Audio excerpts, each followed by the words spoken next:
These are 3 reasons why I love One Piece. Now, before getting into the actual reasons, I do need to issue a public apology to some old friends of mine from high school who tried to get me into One Piece back in the day. Christian, Michael, Jake, Ryan.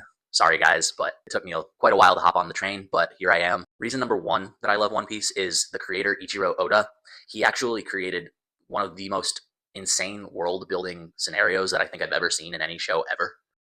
Just when you think the world and the story can't get any deeper or any more complex, it does, and it just goes twist and turn and twist and turn, and then there's something that happens in the first 100 episodes that comes back and is applicable to something in the 900s.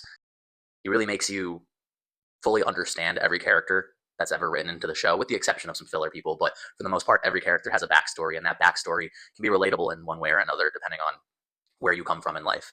And also, tangentially related to the world building aspect is the story that's told through the main character, Monkey D. Luffy.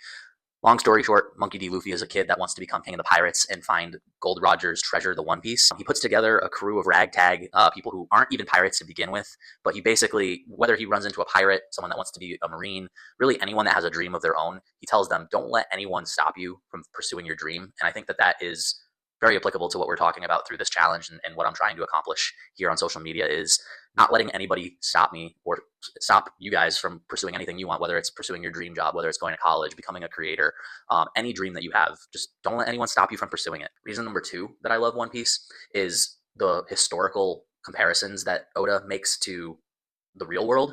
Does this really fascinating phenomenon where when you're watching the show of One Piece, you can disconnect from reality, but also put our reality into perspective. There's a lot of comparisons to historical events and even modern events. So if you're looking for a way to escape from reality, but also kind of understand it in more of a lighthearted way, 100% recommend One Piece as a show for you.